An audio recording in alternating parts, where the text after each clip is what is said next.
Hey everyone, I'm Tassenix, and welcome to Plotting and Scheming, the Grand Arena focused podcast centered around the top 100 of Kyber 1 for Star Wars Galaxy of Heroes.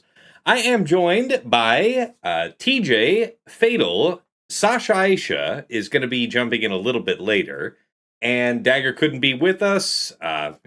Conflict. So, story about my week. Another one packed with Erodiums, except we also had Mad Mage Nira in addition to Sasha in there with me. Nira and Sasha fought in round 2. Sasha lost, so I had Nira in round 3. And basically, my board was a mess. Yeah, I think it's just too late for me to show you. But, damn. Yeah, just closed. He had one drop on Queen, and then I think he had maybe up to 2 more real drops, but then the rest of my 2 front walls are just full of backouts, pretty much every team. So it's like he just tested a couple things once he knew he was probably in the tank. And that's it for me. How about you, TJ? How was week 2? Good. Another 3-0 this time. 2 real opponents, and then my first one was on Erodium. Although I'll say I pooped ships, but still managed to squeeze it out because I got them on the ground. So good, good. I should actually be, top 200 here because we keep getting pushed back by Erodiums every week. So Very good. Yep. And of course, Fatal, how are you? How did the week go? So picking up from last week started at like rank 80, did a bunch of science, was planning to go 1 and 2, or 1 and 2 to kind of hover in place. Screwed up on the last match. That 0 and 3 sent me to like rank 600. I got sent to the sunken place. Wow. Out in the boonies, man. And then, due to a work deadline, I had to entirely skip the first round this week. Which is one thing, one match is fine. Won the next match. And then on the last match, I was lined up for an 1878, just the, that's a winning score usually. Mm-hmm. And ran into an interaction that, I would say that partially sank me. The final score was I ended at 1858 and he had 1859, and I like kind of screwed up on one ship's fight that one more banner and I would have been fine. That, I probably need to get back into the full teaser killer mentality and work on my ships. Although, dude, the shortening of Insight history to like the last 4 seasons, I can't meaningfully see my ship's history anymore. So that knowledge, I've been working on ship's efficiency for a while. That knowledge is just gone. I'm gonna have to ask Scott if there's any way that I could get paying customers see like 8 months or whatever would be. Jeez. Cool. But yeah, so for all I know, I might wake up tomorrow on Kyber 2 or whatever. We'll see. Wow. Either way, I can pretty easily slip back into Skullcracker mode, right? Like I said, last match was going to be 1878. Did I actually say why I dropped a battle? No, you did say you did, though. Oh, okay. So this is actually cool as shit. So, cleaning up the board as you do was like holding 3 GL and Zatil, and there was a Cassian, like a full 7-star Cassian. So I figured I'm just going to throw Bad Batch 2 at it, right? It just like, I think Bad Batch is a cool squad. I think Cassian is a cool squad. What if we make the 2 smooch and see what happens? Did not come to realize that Cassian is functionally invincible to Bad Batch. He takes only 1 damage, right? Unless you crit him, and everyone on your team is in stealth. So the whole play pattern of, well, you can't really crit Cassian, but then he'll counterattack you, and then he'll get vulnerable. That shit just never happens. And some people pointed out to me today is like, well, if you just stack your crit chance up high enough, then you would eventually build enough target practice to be able to crit him. I did not have that kind of time. They were making steady progress. By the end of the fight, all of my characters were reduced to 10% health or, very, very low health amounts that it was just like, no, that's apparently a very rough matchup for the Bad Batch side on like multiple counts. It was a cool interaction to find out, but unfortunate for my Grand Arena. Yeah. No, yeah. such is the price of science sometimes, but good one. I wouldn't have immediately thought about that either. All right, and I see that Sasha Aisha has snuck in through the side door here. Yeah, we were still just covering from the top how the week was. So, yeah, how did your week go? Uh, it went well. I guess it was a fairly minimalist week. I had one real match. It was with Nira. But what was disappointing about that, I will say, was that it was an extreme efficiency match. Before I even started, he had put up an 1857. Actually, no, I shouldn't say that. I actually had done a number of attacks, but then he ended up putting it up in 1857, which is a pretty discouraging sight to see. And I set what I thought was a pretty robust defense. The only drop that I had, but it ended up being totally determinative, was Rada solo on his Pirate King Hondo, a double tank PKH. And I learned a few things. One, it's important to pay closer attention to battles when I'm actually doing them, because I failed to hit the third ability on Rada for quite a while, and it basically froze my game for a good 30 to 45 seconds because I allowed, I think, a total of like 600 detonators to get out there without hitting Rada's third that automatically detonates them. And then, so that almost froze everything, but that wasn't even my undoing, I don't think. I think the issue was I wasn't targeting Rada's attacks back. I was just sort of letting him go back at the tanks. And it just took a while. There was enough healing. And PKH ended up ramping mastery enough that at the very end, just before finishing it off with all the sides dead, my Rada was sniped out by a very well ramped PKH with like a basic of like, can't remember, it was around 350k, something like really significant. So that one drop was enough to toss everything. So that was my week in a nutshell, was that single loss that was determinative. Crazy. Well, yeah, I don't have any notes from Dagger, but my suspicion is he did well. He had a good week. All right, let's go ahead and get into the meta analysis and our favorite fights. I have Gungans versus Ray to talk about. Now, I'm pretty sure earlier this season, might have been in week 1, I saw somebody do Gungans versus Ray and get cleared out by that first rail. That was me. Okay, there it was. Editor's note: did not remod for D2O or anything. My guns were pretty ass. It was just for the love of the game. Because doing it myself, so I saw that Nira was going to save Ahsoka Ezra to solo Gungans if I put it down. So Gungans were on offense, and I put down Queen, which was great because it got a real hold. And yeah, we basically killed one or two characters before Rey got to Ultimate. I want to say we killed her before she got to Ultimate 1, but regardless, even if she did, enough allies were dead that we were able to take the punch, and it was brutal. It was really effective. There's been a lot of games here these first couple weeks about trying to boost up the efficacy of that Rey level 9.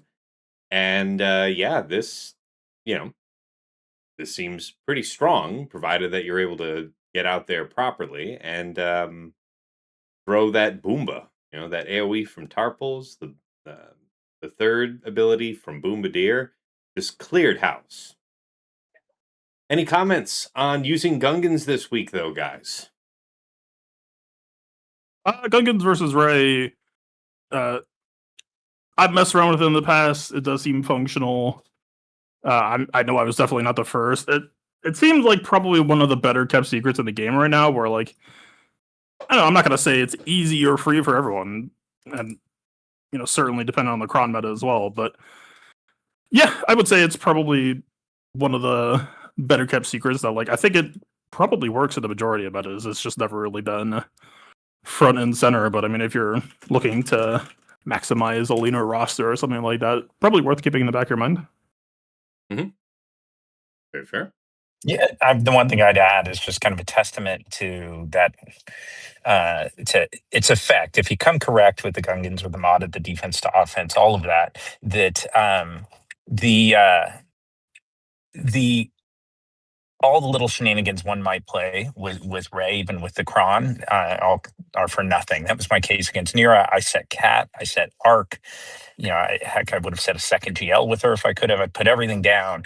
I watched him. I didn't, I haven't talked to him about what happened, but I watched him go into the battle. I watched him exit the battle 30 seconds later with a 65, and I put everything I could into it. So, yeah, that was a little discouraging. I think that's about how fast it goes. Basically, you'll know within that 60 seconds of the swing, if everything's set up correctly, it's basically a win and everybody's dead.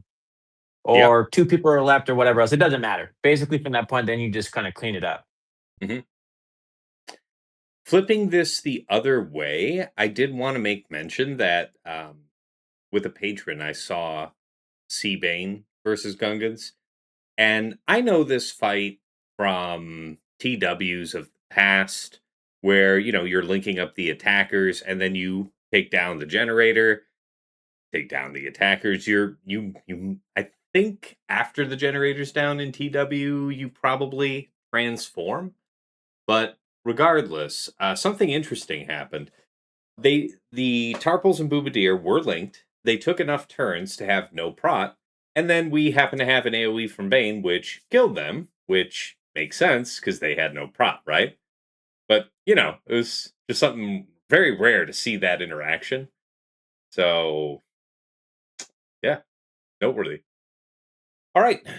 If there's nothing else on Gungans, next item on the list. Here from Fatal Cassian, Non-Luthen versus Lord Vader, GS lead. General Syndulla lead, Ahsoka teams. Now, so first, you have Non-Luthen written, and this is doing what for you? You've got Luthen in with Saw? Yep. That's probably been the theme of this season is playing with Cassian and ISB, but also, frankly, to almost greater extent, because he's been the highlight of the season, playing or trying to bring Saul to an all-new level. Yeah, you've been keeping Saw for offense as well, right?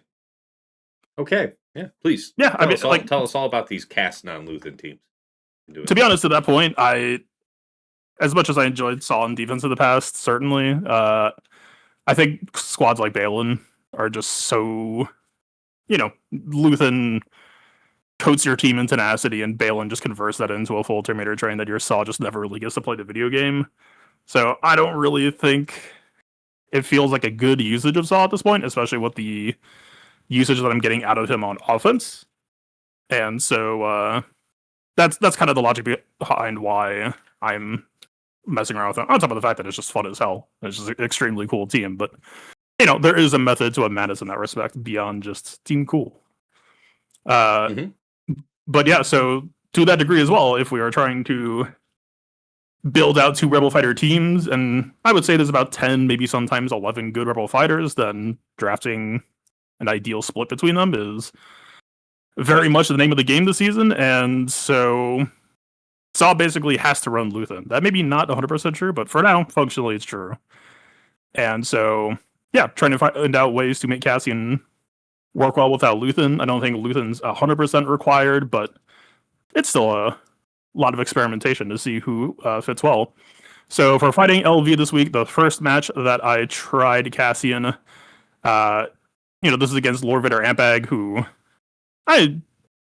has his counters, but is putting out some pressure this season. Cassian, as a squad, does not care about the Ampag because he's percent health resistant. So first attempt was with Captain Rex. Rex was largely pretty useless there, because Cassian is already very, very comfortable in that fight. Captain Rex's tool set there is a lot more about slowing the enemy team down. We were never in danger of dying, with or without him, and we were really looking for someone to help speed us up. And so on the second match, I went with Drogon, who I've been floating around, A, to follow with this project, and B, just because Leia's prospects seem pretty dire at the moment, that I don't really feel too bad about robbing her cradle, so to speak, to take Drogon away. or if I was going to focus on Leia, it would require extra people like Chirrut. That again, I'm all in on the Rebel Fighter project, so Leia is just kind of by the wayside. So yeah, no, Drogon did exactly what it needed to. It felt excellent on LV. Things cleaned up really nicely. The squad flows really well. For people who don't remember, Drogon's Omicron is every time that he crits, your team gets 10% turn meter. And you might think you're not getting that much turn meter against LV, but the auto cleanse that the Cassian squad hits fairly often was in pretty dang full effect there, where, yeah, no, we had a small turn meter train rolling. You get keen stratagem to the whole team pretty dang quick, with him starting with it and then two people giving it out. That's the second round of cooldown return, just gets it to the full squad, which feels good. Yeah, no complaints. I think the Drogon fight, they used Wardcrun, so I just said, screw it, I'll use Wardcrun, even though not the best fit. I mostly just did it for the 80% offense, because most of the time you can't crit them anyway. But, yeah. If I was just looking for offense, that was just like the only source I really had it for. Yeah, no, it was cool. Now, you mentioned Lord Vader and General Syndulla. Tell us more about the General Syndulla matchup. Yeah, so right now Ahsoka Tano is kind of the white whale. But in match 3, I fought a General Syndulla lead, which I know people have been messing around with General Syndulla in 5v5 lately. And that was just an absolute easy slam dunk. Felt just about as safe as the LV fight did, but there's a lot of things that Cassian has going for him in an Ahsoka lead matchup. There's a fair amount going against him too under Ahsoka lead, but you just don't have to deal with that under General Syndulla lead. And so, yeah, no, that was just a very comfortable softball version of the Ahsoka Tano lead match that I believe I used Drogon there as well, and it probably felt fine. It was pretty comfortable. You just Nice. Everything that can flow well for Cassian felt good there. Okay. It's good to know that the future of Cassian is bright post FDC expiring, so appreciate that, the continued research. Now, next you have mentioned here Saw versus Rey. Tell us all about it. Just continuing from last week, but doubling down and reiterating just how silly this is for anyone who's seen me play this week. I mean, we're talking like, I'll fight a squad like Ray Cal GK or Ray Cal Barris, or I fought like 1 or 2 ARC Trooper players. And it's like, turn 1, turn 1 is technically Ray, Lifeblood probably, but then like, Saw throw bomb, Saw do his Dispel move, one shot one character, one shot another character, one shot a third character, GG shake my hand. Like that is just the trajectory of most Saw matches right now. Just it's not even necessary, but just giving him the Snowcom Kron is just comedically overkill to Buddha. Just like, the summon is hitting for like 650k per hit on a double hit, and that's a mass assist. I mean, the opener for this squad, for how I have them optimized right now, is legitimately like millions of damage on the first 4 or 5 turns they do. So, yeah, it's just comical. Guys, anybody else did anything with Saw on offense? Cassian on offense? Anything to comment on? Any other fights otherwise with those teams? In terms of future application, I would just continue to point out, now that I'm getting back into the swing of things with Cheeser Killer, teams that can undersize, whether people are talking about the Arata 69 or the Ahsoka Tano plus Ezra 68 or whatever. I mean, I was knocking on 1878, and that was with screw ups, right? Like that.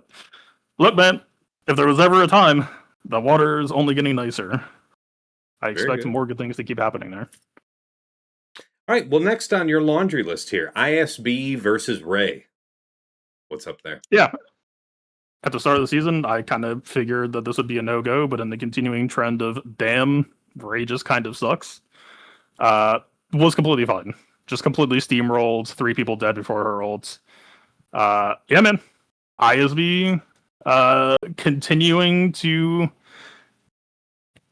get underestimated by me to a degree. I don't mean to, fool me once, fool me twice, but I think it's healthy to feel a little bit conservative, but I mean, yeah, no, this week was really about a limit testing Krennic, and he passed that test with flying colors. He has dropped some comically high numbers. I did early access the Partagaz 9. I'm not necessarily fully blown away by it, but it was all right. Okay. I was curious to ask Fatal with the Ray notch on your ISB belt now, and the part of Gaz like Empire DR level 6 DCs out. Is there a new target you have in mind? Like, hey, what's your next proof point? I don't know.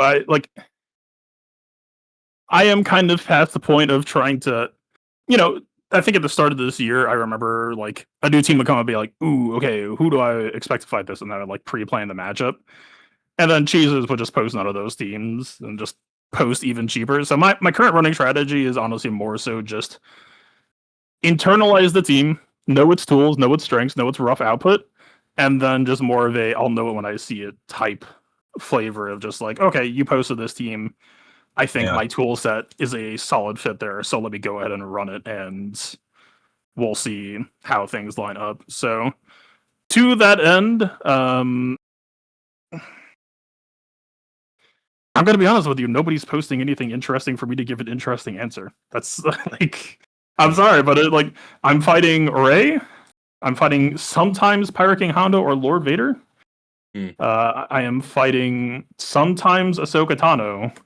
I'm fighting sometimes Stranger, and then the team quality falls off a cliff. So unless you want me to answer, I'll work on Mace Windu or Jedi Master Mace Windu, is like that's kind of the selection I got. So to some degree, I am at the mercy of team selection. But to that point as well, I mean, if you look at how my last round went, being able to have all these new teams do all of those major jobs is just freeing up even more banner earning potential elsewhere. So, as boring as the scenario kind of is, the answer more or less is I'll let them keep rolling that job.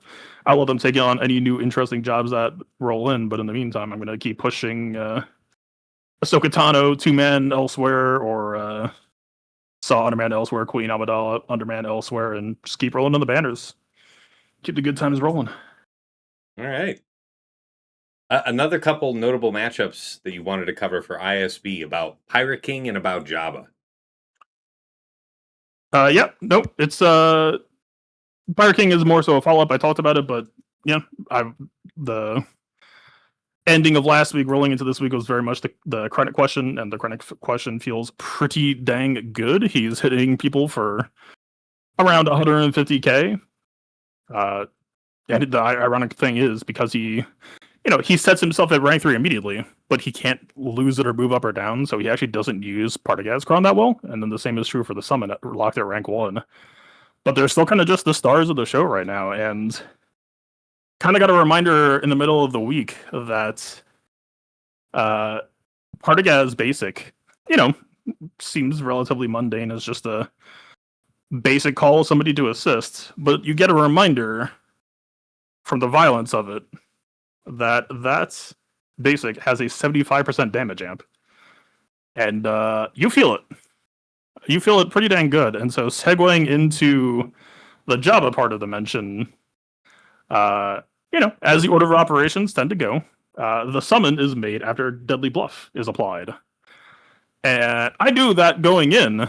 What I did not know is that the summon was going to be doing what he did, and so yeah, I went into the Jabba matchup kind of conservative, but I figured it might have a shot, but I didn't really think that the summon angle was all that. Came to find out, no, it took about 2 Partagaz basics calling the summon to kill Bausch. And again, that the gates fell from there. That was explosive. So for people wanting to try this, your major upgrades that you've seen for this season are, I guess, a lot more offense on Krennic, and I heard tell about a crit damage triangle on KX. What else is there to this whole package right now? Yeah, so the I did crit damage triangle on KX, frankly, in some ways. KX is still a pretty major damage dealer, but I'm not going to say he's not the focus anymore because he still does contribute quite a lot. But yeah, no. So shifting Krennic over to be built properly for both himself and his stat inheritance was really kind of the focus of this week. So let me log this to Yeah, ISB, you can so ballpark it, but sure, if you're looking it up, I appreciate it. Oh no, I've got them right here. So Krennic is on crit damage plus defense set, 13,000 special damage, 57% armor, which sounds low, but his base is even worse, so it's technically still plus 15. It's a decent amount of investment. 294 speed, but yeah, really just trying to jack those percent offense secondaries, health primaries, because his summon doesn't inherit his protection. It gets, I think, 70% of his health and defense. And so, yeah, we're really kind of, it's the same stat profile as like Oppo over to Nightfall Trooper. If you are somebody who cares about how to build for Nightfall there, it's the exact same logic. So, yeah, no, both of them were doing pretty dang good damage. Blair pointed out to me that, like, shockingly, it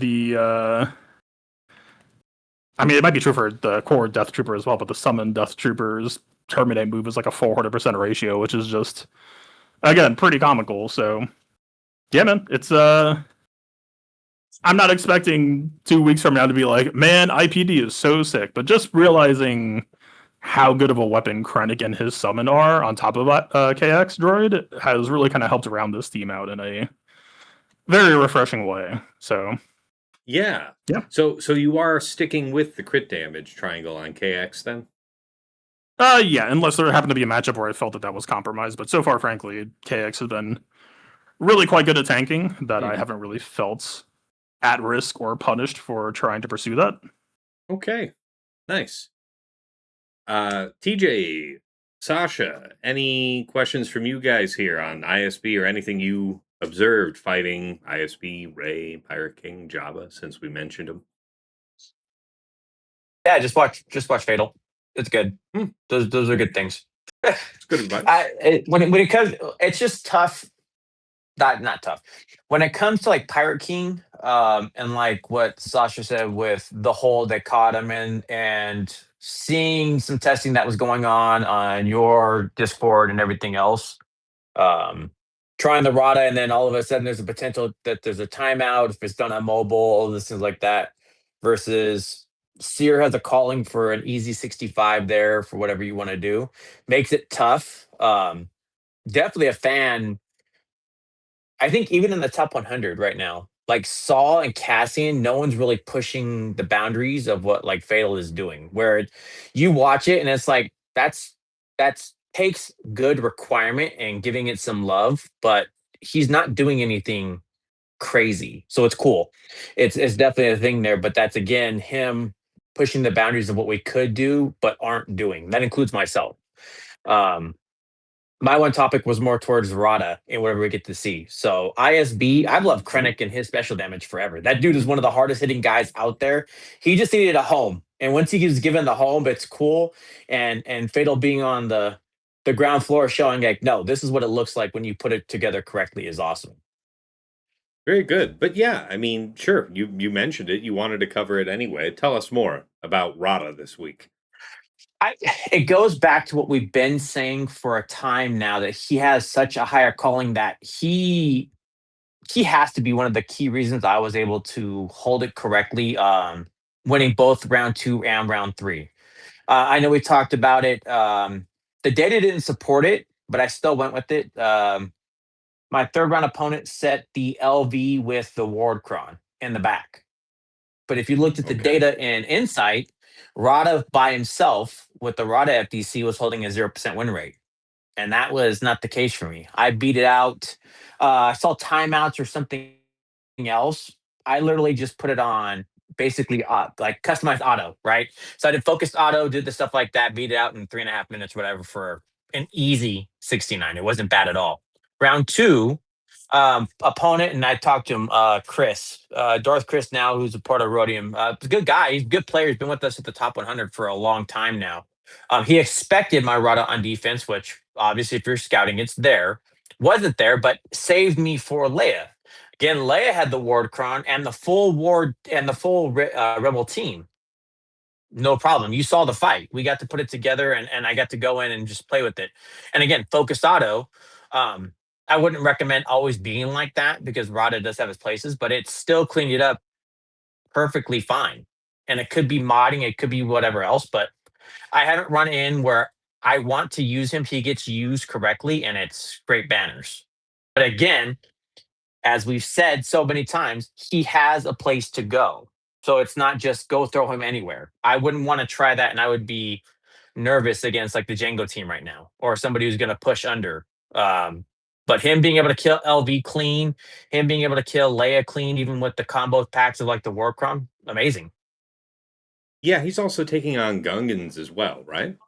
Oh, that's right. And even Gungans. Yeah, it's Yeah, like I didn't get to do it, but I watched it, and I watched the different things. I even watched, I think Vex. Vex has a relic for Gungans or a relic for Rada, and he took on actual good top 100 or whatever Gungans and still cleaned it up.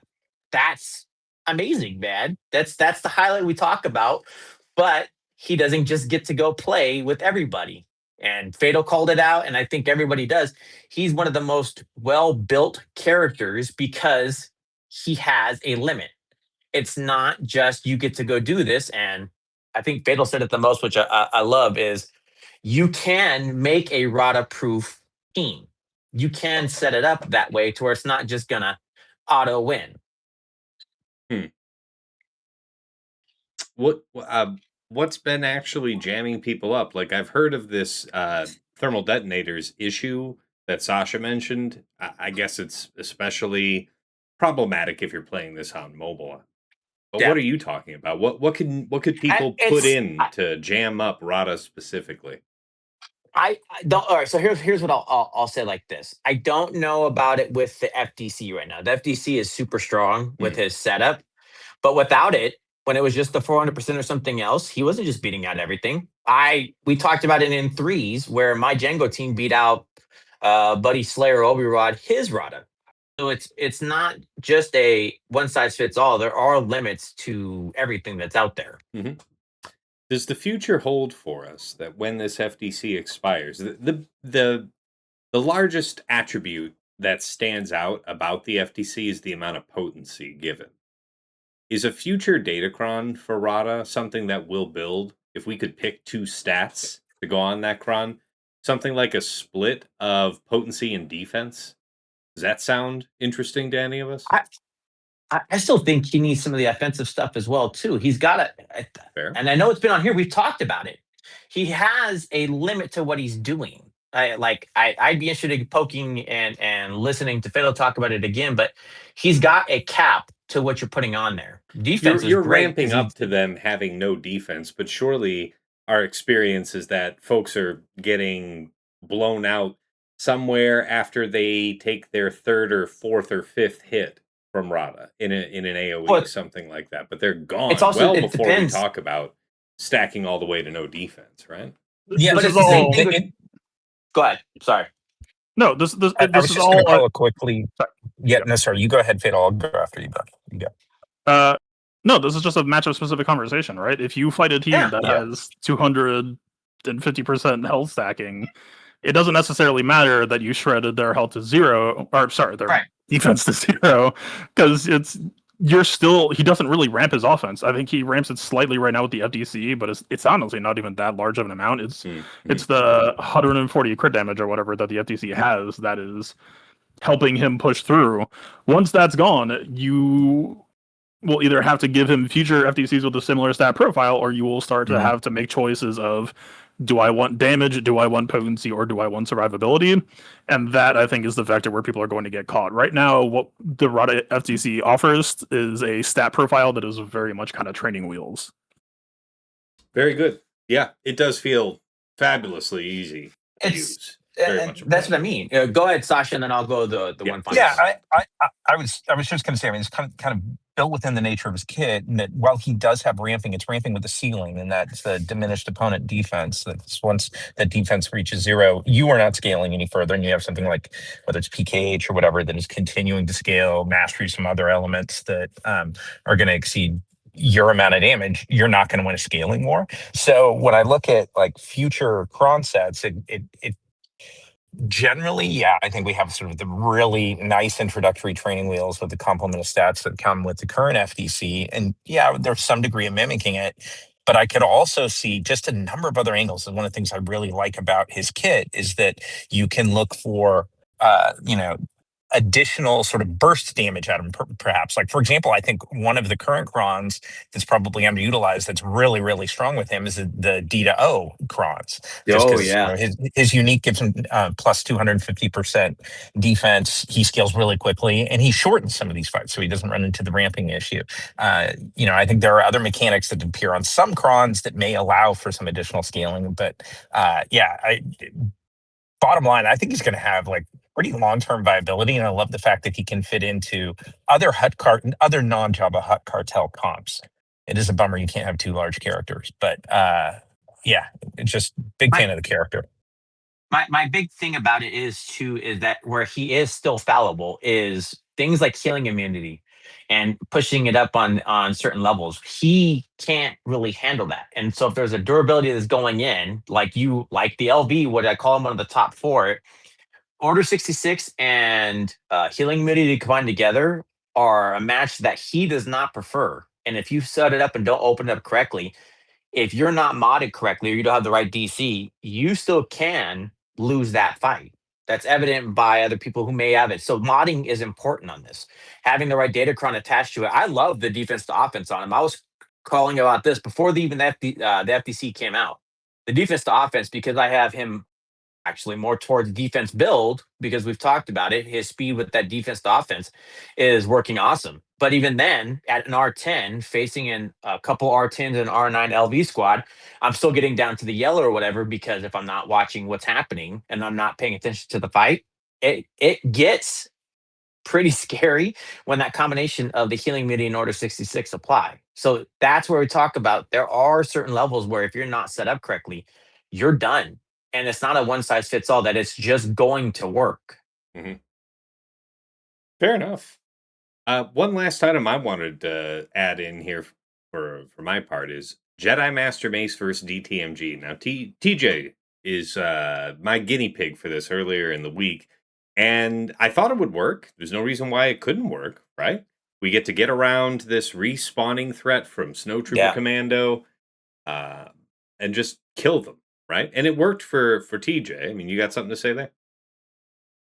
I played it badly and I went back and walked about it because I'll call it the dum dum and I still worked it out. And then I come back and I did the fight again today because we talked about it Mhm. and cleaned it up. He didn't have the TFP there, but it was still under 2-minute fight Mhm. for a super clean 65. And watching the fails that you're seeing in Insight and then getting your point together and just giving it some kind of stats. Man, it was such a Yeah. great feeling to have Jedi Master Mace come through and just crush that whole setup that it got me a hold. I know it did the same thing on the week prior. Mhm. Jedi Master Mace being the optimal counter is amazing. Yeah, I wanted to mention I've seen this work with a variety of datacrons from any of the available sets. I will make mention that today I believe I fought a comp that had Night Trooper and DTP in there, and I killed off, I want to say, Scout first. Got locked down, decided to just blow him out early, and I took a double damage cron, I want to say. Something like that. I've seen people do this with a Chron that had defense on it, and looking back, I would have taken that because in around the middle of the fight, Night Trooper DTP started heavily damaging my sides. I ended up losing a couple of people and limped out with 3 against that. So part of that was I could have chosen to target the Night Trooper in the first place. Maybe I would have been able to burst it out in time, maybe not. Because I want to say Enoch. I want to say Enoch was also there. Nah, they can't all be there. Something's off. Maybe it wasn't Scout and it was Enoch. Anyway, the point is that the Night Trooper in there was destructive. The DTP slightly less so, but it went to keeping around the Night Trooper. Gotta say, it was more painful than I thought. So I think it might have been smoother had I gone just either after the priority target sooner or just brought a Kron that had much higher defense and some crit damage on it, maybe. I went the other way. Sorry, go ahead. No, I went the other way. So we saw what I did with high defense and crit damage on the level 3 didn't matter, but the stats are what we took, right? So I went with the bulk setup again, keeping the crit damage in place with some of the offense, and it never even got close. The comp wouldn't be as destructive as yours. I will say for this one though, I really do think kill order matters depending on who the construct is. You call out Night Trooper, I think that's a good call out. Obviously, one of them's gonna be locked down with Jedi Master Mace there, but I don't think it's just walk in and everybody go kill DTMG. It's you're killing the supporting units because there's so much damage on the team. I think you really need to keep a focus on that because I went through and didn't just open up with the AoEs and didn't just do this. I really focused on my one character, got them to be exposed, and then dropped them. This one did have Scout that I faced. I had Snow who was locked down, so part of the damage and the utility was out. So I focused on the other characters. They went with the defensive setup. But in your case, yeah, I would have probably stuck towards those high damage dealers if they're there, like Night Trooper first, possibly because of the Omi, and then DTP definitely second. I would just say just be cautious of your kill order. It's not just this automatically goes and works. Be weary of what you're doing. You need the burst damage, but like you would say, if you're opening up with Depa, focus on the right character and then start killing him down, and then Jenna Master Mace will help recover. It'll come back super clean. Yeah. Guys, any other insights you wanted to share about fighting against DTMG this week? I brought in, I saw it once, and it was actually the Night Trooper DTP combo. Mhm. And I brought BKM, even though they're like nobody had used BKM against it the prior week, right? I think it had been said, or yeah, maybe but it had been used pretty effectively against other comps that had ITP. I thought it would be really, really easy. I ended up getting a 65, but that was deceptive. Like I got a 65 with the BKM squad, despite the fact that I lost like OG Bo within the first like 15 seconds. And as I kind of gathered my thoughts there and realized I can't afford anybody else to drop, I was able to get Bam's birds up and off, and that made all the difference. But it felt like a match that I could have lost control of, and I didn't expect that, especially without having um, the uh, the Imperial TIE pilot or whatever on there, or TIE fighter pilot. TIE fighter pilot. Assumed, I assumed like that was going to be necessary, like with that Kron. So I was impressed with it, I guess is what I would say. Very limited exposure, but I was impressed. Mm-hmm. That's actually really smart. If you're not doing BKM elsewhere, going in with a Kron that had like high defense and health on it would be pretty ideal. Maybe more defense than health, because I'm pretty sure there's exposed in there somewhere. Anyways, the floor is open. Sasha, before you joined us, you didn't get an early submission in for any teams or meta fights, favorite attack or defense you wanted to cover. The floor is yours first. Do you have anything else you wanted to specifically call out?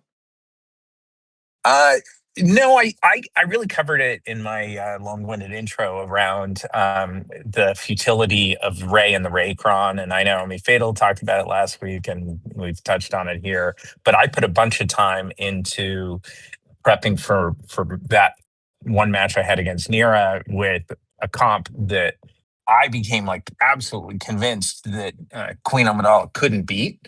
And I successfully set that, and then it lasted 30 seconds against Gungans. So that was the big meta shift for me. Then the other stuff, is so I think back. I ended up using. I guess one other that I'll call out is Sear Malicos on D. I actually think that there's like some interesting viability there if you're willing to put your crew with it, because while Malgus can trivialize it if you don't have that. Um, I didn't see it myself, but I had a friend mention that I think they dropped a Malgus against Sear Malicos, and that's a squad that like it feels a little old and stale now, but like can be pretty legit on D if you don't have the right options. Very good. So yeah, those are it. Oh, I You appreciate can it. tech Seer against Malicos as well pretty successfully. And yeah, I don't know. I tend to kind of agree that like Seer might be interestingly positioned. Plus, what's Malgus's usual banner average in that matchup? Because I mean, Malgus I can want to patch say up his banners. 63 is the like low case, like when you're not randomly having somebody get deleted. Like it's usually something like a 63. 63 sounds good to me. Like, yeah, no, Yeah, that there is some potential there. I think I Yeah. agree. fair enough. Well, TJ, Fatal, any other meta items you wanted to cover that were not otherwise mentioned? The only one I'll cover that doesn't go towards. I would like to see what happens with Fatal with it. And sorry if you guys can't hear me, but the Ray with Cat on the Raycron. I took JMK and call it whatever we want to like setup. I don't care. Ended up getting a drop on that one. Took the bulk. Sustainability was there. So it was interesting to see it in action. I don't think that matters for the Gungans, obviously. But also my Gungans ended up getting me the win on round 3. So there's that. But seeing the actual damage ramp, it's there. And if you're not playing it correctly or coming at it like respectfully, was surprisingly resilient to just knock me down. And then they just tore my team apart, like character after character. So it was cool to see. And I expect if you're setting the Ray, it's either going to be the arc shenanigans that we're seeing right now that I know is called out on the channel and I know that people are doing, but also the Cat. If you can afford to set it, that damage ramp is just nuts. Yeah, I did set it, and I'll have to see what was used because I think this is one of those fights where he withdrew. So, but I wanted to test that water myself, and oh yeah, glad you mentioned this. So I did commit Cat to my Ray team, and I'll have to find out how that went. But I did have JMK then kind of loose. And I did use JMK with the rest of the normal team minus Cat, and instead brought Gas against a Great Mothers team. Granted, this Great Mothers team had neither Night Trooper nor DTP. Please refer to aforementioned DTMG team. But they did have the Asajj with the Asajj Kron in there, and it was annoying. I wouldn't say it was painful, but it was just annoying. Solid way to use a team. I could have used something else to kill, but as far as if you're seeing your opponent has the propensity to use Fugitive Omega to come after your Stranger team that you have set up with that weakest light side turn meter thing, that Batracron's just going to shut off that whole gimmick, and you're not providing enough survivability to block that off. So you might not have Gas in that team because that's kind of the whole gimmick, right? Make him the weakest, make him pop off, increase cooldowns, cause problems, so on. So if that isn't really going to happen, switch it to a different composition. And if you're going to do that Cat thing elsewhere, I think that's a very fine team to use. Very, very fine. Okay. I would say the only one thing I would add, if you're doing that, I think you can. I know with Queen, you would definitely want to do Cam, but I think there's got to be something to it. I know Fatal set me the record variant that caught me slipping. And I still remember to this day, like I do with the Tuscans versus Sasha. But Cam with full Jedi, ramping that damage would be huge. on there. So I get we have the availability of Cat and the Lushby there, but with the bulk and crit damage, I could see Cam being a great fifth on a team full of Jedi if you wanted to remove Padme just to ramp super damage on there, right? Use it what it's intended for. When Sure. And you just cut out on us a bit. You did say you were driving, though, so possible tunnel? All right, guys, appreciate you here in meta-analysis. Let's take it back around. Takeaways and final thoughts. So, going into week 3, I guess I'm going to tune up my ISB. At least the crit damage triangle, find one here for KX. I'm probably not going to have the Partagas Kron. Do I have any business with week 3 aspirations for ISB in the way that you've been doing, Fatal, without that Kron that you sprung for? I think it's that important. Like, frankly, when I'm fighting Pirate King Hondo, I actually view Partagas Kron as like kind of uncomfortable compared to if I was just using like the set prior. If I just had a bunch of defense and health with DS buffs, I feel like would be kind of more of a security blanket. But I figure for the sake of science, like people are more likely to just have like damage reduction 6 Partagas 9 than a 350% defense Kron. So sure, I did it for the people of the worlds using my all R10 ISB team, which is highly representative and qualitative. But what can you do? Very fair. So yeah, I'll tune up what my I'm hearing, ISB. Task, by the way. Sorry, go ahead. What I'm hearing is the suggestion that you take the whole squad to R10. So that was the one actionable insight there. Yeah, I mean, you do not need. I am already getting people in my stream chat who are like, this fucking guy has all R10 ISB and thinks that we can use it. Guys, I don't understand. Partagas is number 1. You must R10 your Partagas to be super successful. Yes. Fatal has shown this. All shown here. I'm not responding to people in this podcast. I'm responding to the people of the internet. Y'all, there are people in my server who have R7 ISB who are still trying to fight Pirate King Hondo and still getting some decent results. If you want to see my results and see the numbers next to my character and doom and tell yourself, well, I can't do that, so I shouldn't even try. Yeah, you're right. You can't do that. You don't have the mental to handle trying shit and possibly failing. So good luck. Best of luck out there. So yeah, I am gonna give it a go then. Try and if I have the opportunity, I'll try and make use of this team because I have them very well tuned. That always could be a little better, I guess. It's a leap of faith. Yeah. I do have the new Jocasta new Kron, and that won't be news to any of my opponents that would scout me, so I'm not really worried about that. But yeah, Jocasta should be fun this next week. She got a 10. I know it's wild. I know it's excessive, but she looks nasty. 76, almost 77,000 health, just about 140,000 prot, 340 speed, and 14.5 special offense. Granny is done with all of you. She's heard your mockery. She's heard your disrespect. She's coming. She's coming. I also took up Cal to Relic 10, so I've just resented the notion that I was leaving a little bit of coin damage on the table in the few corner cases where I've seen a character survive by a sliver, even when I, hit under their protection. Just annoying. So I thought I'd commit to that. So just about 110,000 health, 275 speed, crit damage triangle, 100% potency, which he's always had.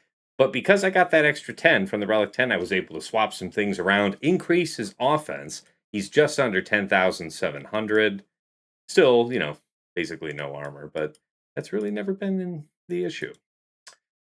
So, yeah, I've got a couple improvements that I'm looking to see if they're meaningful next week. Let's see. Was there anything else? No, I don't think so. Yeah, TIE Fighter's looking nasty to still use in DTMG. And then what else did I learn? I've really come to enjoy that Home 1 plus Empire counter to Leviathan. I know that's not groundbreaking for anybody here, but you could get, I've seen 70, like a 70 on that, which is arguably one of the better Leviathan mirror outcomes. Really, really like that. And since the fleet meta is dominated by Profundity being on offense, whether or not it ends up getting used on Executor or Home One, it's still just being generally reserved for offense. So just having that set up that way is nice, especially if you're still setting Executor on defense and the capital you put with it is not Executor. Like you put like Endurance or Negotiate or something like that. Bad time for the people reserving Home One, and it fits just right there and right there only. A lot of Fatal. I know at the start of all this, you mentioned you gotta put your head back into the fleet game. I think that is probably very well served. People have gotten if it helps you any, you're not the only one that has grown lax. So people are just getting carved up by their tendencies. I'll say that. Absolutely. I mean, I'll jump in and I don't have much to add here because I don't know that I'll make too many changes. But I think that last sentiment you shared is spot on for me. I'm definitely one of those that's become like a long time stale or complacent in fleet and had been comfortable seating 5 to 7 banners on fleet, and we're not in a meta or state of the game where that's really going to continue working. So that's probably the biggest change to come for me. But that's me attempting to lecture myself into action. We'll see if it happens. But Yeah. that would be my takeaway and final thought too, Tess. Fantastic. Well, hey, that I was just about to wrap up, and I know that you have to get going here in very short order. Why don't you have any other comments that you'd like to add? Takeaways and final No, thoughts. that's it, and Literally, okay. that's why I jumped in sort of preemptively. Sorry, right Perfect. before my thing starts here, Task. Thank you, though. No worries. Well, thanks for joining us, Sasha. Appreciate it. Of course. All right, over to you, TJ. Your takeaways and final thoughts. What's cooking here for week 3? Seeing what I got and kind of doing paint by numbers, it really is coming down to, am I okay to be a little uncomfortable to make you a lot more uncomfortable? Be it the Ray Cat or be it some of the other setups. We don't have any of these really special things. We'll see the new DCs that'll come to light. But other than that, I think it's time to get a little more rowdy. I can't say to the level of Fatal's Slugfest, but a little bit of blood in the water, I don't think hurts anybody. And if you can create questions or that's the big name of the game, especially when all the data is out there and a lot of it is solved at this point. Fair enough. All right, Fatal, over to you. Your takeaways and final thoughts. What's really cracking for you here in week 3? What's different? What's changing in the scheme? Let me see if I'm in Kyber 2 first. Ooh, can you actually see that now? I have no idea. I've never been in Kyber 2 before. No. I'm saying I assume if I go click join, although Grand Arena is open, is what I'm saying. I clicked join. I clicked join and the game kicked me out. So boo! Is that an omen? Like, just get the fuck up out of here. Game just booted you, man. All right, let's see. What is it? It's not mad. What is your fate? It's just disappointed. I am still Kyber 1. Hey, let's go. Hey. Takeaways and final thoughts. I'm going to go murder some people this week. That doesn't mean I'm not going to be doing any science, but it will probably be more restrained. Through the course of the season, I already have a pretty good idea of am I doing a Cassian versus Ahsoka? I'm probably going to get mauled. Am I doing Cassian versus LV? It's probably going to be a snooze fest. Or not snooze fest, but I guess just don't time out, just bring damage dealing stuff. It'll be fine. You'll get there. I'm looking forward to it. I'm not looking forward to having to work on ships again, especially because I feel like it's ground I already covered. But you must learn what you have unlearned. I think that's the quote. You gotta eat your veggies, and this is veggies that I threw up on accident and have to read. So that's the metaphor I'm going with. Very good. I'm looking forward. It's been a very fun season. I hope I've delivered some entertaining fights. I think I have. Mm-hmm. If I could be objectively subjective. Looking forward to it. And of course, where can the good people catch you this week? Twitch.tv/PlaybookTV, YouTube.com/ThePlaybook. Fantastic. Well, as always, gentlemen, thank you for your time for tonight's episode. Always a pleasure. And thank you, everybody listening at home. Hope you enjoyed the show. If you want to catch me live here this week, the place to do it is going to be twitch.tv/Tassenix. I simulcast from my YouTube channel, Tassenix Gaming, where if you've not been there before, please check it out. Whole bunch of Slugger-related content that I think you might be interested in. Anything that you do enjoy over there, hit like, hit subscribe to the channel to see more, follow me on Twitch. All great ways to support the channel, absolutely free. And I really appreciate it. If you want to go above and beyond the Call of Duty to support the stream, there are a few ways to do so. I do have a Cash App, that is $Tassenix. I do have a PayPal, that is tassenix@gmail.com. And if you're interested in getting some enhanced Grand Arena scouting power for yourself, early access to my content, including this very show, Plotting and Scheming, and a few other benefits besides, you may be interested in becoming a patron. Check out patreon.com/Tassenix. For any upwardly mobile Grand Arena player, there is something there of interest for you. Recently I've had a bunch of my patrons ask about GAC coaching, mod coaching, some folks that aren't even patrons. I'm happy to do it for everybody. My patrons get a little bit of an extra discount, but they asked me to make mention that I even do this because otherwise it's not really advertised elsewhere. So glad you guys are enjoying it out there. And yeah, if you're interested, reach out. Otherwise, becoming a patron costs as little as $5 a month. You enter in at VIP access level. You get the early access to Plotting and Scheming, which is coming out to our general audience Friday mornings at 8 a.m. Eastern. Patrons have it as early as Tuesday night, within hours of us recording it, giving you, early insight going into that first round of the next week, at least that first round.